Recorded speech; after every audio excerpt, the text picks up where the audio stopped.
Assalamualaikum warahmatullahi wabarakatuh. Perkenalkan, nama saya Laila Amalia Husna. Saya mahasiswa PPG Calon Guru Gelombang 2 tahun 2024 Universitas PGRI Kanjuruhan Malang. Di sini saya akan membahas tentang perjalanan pendidikan nasional. Untuk topik yang akan kita bahas kali ini tentang perjalanan pendidikan nasional dikelompokkan menjadi dua, yaitu sebelum kemerdekaan atau zaman kolonial dan juga setelah kemerdekaan. Perjalanan pendidikan nasional berkembang sejak zaman pra-kemerdekaan atau masa kolonial hingga zaman pasca kemerdekaan. Pendidikan bertransformasi dari zaman ke zaman dengan perubahan yang sangat signifikan. Mari kita mengulik lebih jauh terkait perbedaan proses pendidikan sebelum kemerdekaan dan juga setelah kemerdekaan. Yang pertama yaitu pada masa sebelum kemerdekaan atau pada zaman kolonial. Secara umum, pendidikan pada zaman kolonial dilaksanakan hanya untuk membaca, menulis, dan berhitung seperlunya saja.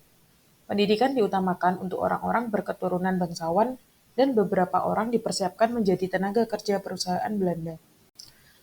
Berikut ini alur perjalanan pendidikan nasional sebelum kemerdekaan atau zaman kolonial.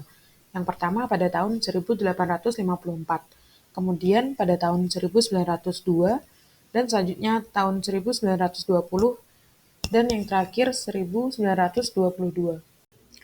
Pada tahun 1854, beberapa bupati menginisiasi sekolah kabupaten yang dikhususkan mendidik calon pegawai untuk keperluan pemerintah. Pada tahun yang sama, berdirilah Sekolah Bumi Putra, di mana lahirnya Sekolah Bumi Putra yang hanya terdiri dari 3 kelas hanya mengajarkan membaca, menulis, dan berhitung sederhana. Sekolah Bumi Putra ini mendidik orang-orang pembantu untuk mendukung usaha dagang mereka. Pada tahun 1902 berdirinya Stovia. Stovia ini didirikan untuk memenuhi kebutuhan tenaga dokter di Jawa dan daerah lain. Sebagai sekolah kedokteran pertama di Indonesia, Stovia menghasilkan dokter-dokter terpelajar yang tersebar di seluruh Nusantara dan berperan besar dalam pergerakan nasional. Kemudian, pada tahun 1920, lahirlah cita-cita baru untuk perubahan radikal pendidikan dan pengajaran. Disinilah dasar-dasar kebudayaan bangsa, jiwa politik nasional, dan semangat revolusioner mulai terbangun. Selanjutnya pada tahun 1922 lahirnya Taman Siswa. Berdirinya Taman Siswa ini memberikan kesempatan dan hak pendidikan yang sama bagi para pribumi jelata seperti yang dimiliki para priayi atau orang-orang Belanda. Filosofi dari pendidikan Taman Siswa ini sendiri terdapat 3 poin. Yang pertama, ing ngarso sung tulodo, yang di depan memberi contoh, ing madyo mangun karso, di tengah membangun semangat, dan tuturi handayani, dari belakang memberikan dukungan. Perjalanan pendidikan nasional setelah kemerdekaan, yang mana pendidikan menjadi hak semua warga negara Indonesia. Kurikulum pendidikan diperbarui dengan fokus utama pada pembangunan nasional. Dengan adanya sistem kurikulum terpadu, peserta didik berhak mendapatkan pendidikan, mengembangkan pendidikan karakter, dan juga belajar sesuai dengan minat dan bakat yang dimilikinya. Kebijakan mengenai pendidikan pada periode awal kemerdekaan tertuang dalam Undang-Undang Pokok Pendidikan dan Pengajaran Nomor 4 Tahun 1960. Sejak saat itu, semua kegiatan pembelajaran harus dilaksanakan berdasarkan kurikulum yang telah ditetapkan oleh pemerintah Indonesia. Kurikulum yang pernah berlaku di Indonesia antara lain, yang pertama ada kurikulum 1947 yang dikenal dengan Rencana Pelajaran 1947. Kurikulum ini menekankan pada pembentukan karakter manusia yang berdaulat dan sejajar dengan bangsa lain. Yang selanjutnya, kurikulum tahun 1952 yang dikenal dengan Rencana Pelajaran Terurai 1952. Kurikulum ini merupakan penyempurnaan dari kurikulum 1947, yang mana setiap pembelajaran harus berhubungan langsung dengan kehidupan sehari-hari dan harus dapat membangun kesadaran diri sebagai bangsa Indonesia. Yang selanjutnya, kurikulum 1964. Kurikulum ini dikenal dengan Rencana Pendidikan 1964. Penyempurnaan dari kurikulum 1952, yang mana pendidikan dipusatkan pada program Pancawardhana, yaitu pengembangan moral, kecerdasan, emosional atau artistik, dan kesehatan jasmani. Kurikulum yang pernah berlaku di Indonesia selanjutnya adalah kurikulum 1968, yang mana berfokus pada pembinaan jiwa Pancasila, pengetahuan dasar, dan kecakapan khusus. Selanjutnya ada kurikulum 1975, yang menekankan pada pembelajaran yang efektif dan efisien.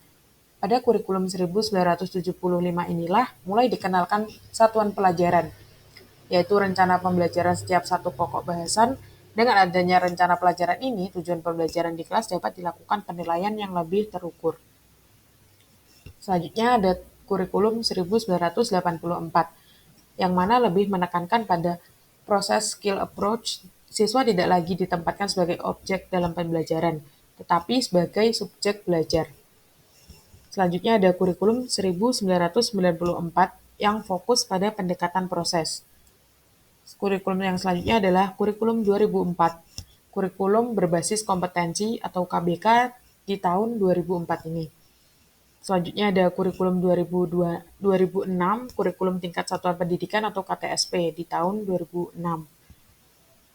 Selanjutnya ada kurikulum 2013, disebut dengan K13 atau Kurtilas dengan pendekatan tematik integratif, fokus pada pendidikan karakter, pengetahuan, sikap, keterampilan, dan pemecahan masalah. Dan kurikulum yang terakhir dan masih berlaku hingga saat ini yaitu kurikulum Merdeka. Kurikulum yang saat ini berlaku di Indonesia adalah kurikulum Merdeka. Kurikulum Merdeka ini bertujuan memperbarui sistem pendidikan Indonesia agar responsif pada perubahan zaman dan mempersiapkan peserta didik menghadapi tantangan global. Guru memiliki keleluasaan dalam memilih berbagai perangkat ajar yang disesuaikan dengan kebutuhan dan minat peserta didik. Karakteristik dari kurikulum Merdeka ini sendiri yang pertama, adanya pengembangan soft skills dan karakter. Yang kedua, fokus pada materi esensial. Dan yang terakhir, pembelajaran yang fleksibel. Sesuai dengan kurikulum Merdeka saat ini, maka model pendidikan yang dapat memerdekakan peserta didik diantaranya model pendidikan Merdeka Belajar, yang kedua model pendidikan Ki Hajar Dewantara, dan yang terakhir model pendidikan progresif. Model pendidikan Merdeka Belajar ini diterapkan dalam kurikulum Merdeka yang saat ini dilaksanakan. Sejak tahun 1945, kurikulum pendidikan nasional sudah mengalami beberapa perubahan yang disebabkan oleh perkembangan zaman. Kurikulum Merdeka Belajar diterapkan dengan tujuan supaya pendidikan di Indonesia dapat berkompetisi dengan perkembangan zaman. Kurikulum ini bertujuan untuk memberikan kesempatan kepada peserta didik untuk mengembangkan bakatnya. Dengan kurikulum Merdeka, peserta didik dapat membentuk karakternya sehingga mereka berani untuk mengungkapkan pendapat, memiliki kemampuan bersosialisasi, dan menjadi peserta didik yang berkompetensi.